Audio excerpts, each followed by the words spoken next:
Recently, everyone has been discussing the Selena Gomez documentary that was launched on Apple TV last Friday. Selena's biopic was filmed over the period of 6 years and details many of the obstacles she's encountered during her career, as many people had something to say about her pals and they were harshly criticized in the documentary. Selena was advised by social media to find new acquaintances. I honestly didn't believe that this scenario could get much worse, but why was I wrong? Francia Raisa was added to the discussion during the course of the weekend on the people Selena keeps in her life.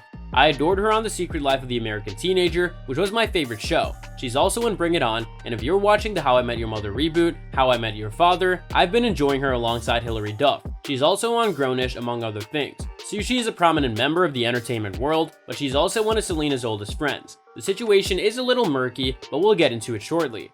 Francia was the one who donated Selena her kidney in 2017. Lupus-related problems necessitated Selena's transplant when she needed one.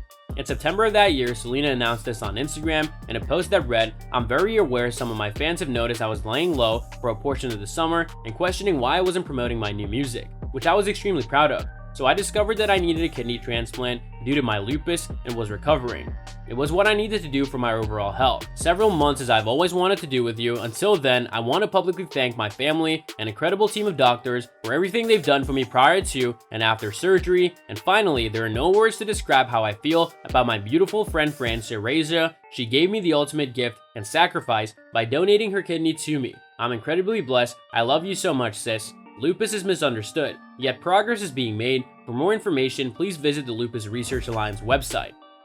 These two were actually living together when Selena discovered she required a kidney transplant, but Selena's documentary omitted Francia and this portion of her life. I'd honestly assumed that because so many people already knew that she received the kidney transplant, she didn't want to discuss it again in her documentary. But it's amazing that this was such a monumental event in her life and Francia was never mentioned by name. They displayed an article and a photograph of the girls, but this time period was not discussed in great detail in the documentary. As I previously stated, I believe that this was because the director believed that the topic had already been thoroughly covered. Nevertheless, a documentary about her life was noticeably absent. Some internet users think that she should have elaborated more on the topic and noted that it was strange that she didn't even name Francia, to which some Selena supporters responded that they remember her. She stated at one point that she didn't want it to be known as Selena's kidney donor and that she didn't want to be in the documentary as much, which is why she wasn't in it as much. Many of Selena's pals were featured in this documentary, prompting others to doubt whether or not she was still friends with Francia. Since for a time, there were allegations that she and Francia were not on good terms because after Selena received her kidney, some people made comments about seeing Francia furious that Selena was perhaps drinking, but I could not find any evidence of her expressing this.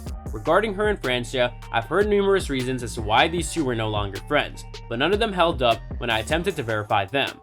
They were all merely rumors. They had never acknowledged that they were no longer friends, and they had never actually spoken harshly about each other in public. Over the place with what people are picking from all these interviews, I'm just gonna say that based on everything I've seen, she did seem to want to do this for her friend, whom she referred to as her sister, and she didn't think twice about it. I think in that self-interview, she was just trying to say that she wished she had been told that she was a match before she told Selena that they were a match. Internet isn't in a frenzy over Selena and her friendships, and I'd like to see what you guys think about all of this, including whether or not you've seen the documentary. I've seen it twice, and my ideas changed drastically the second time.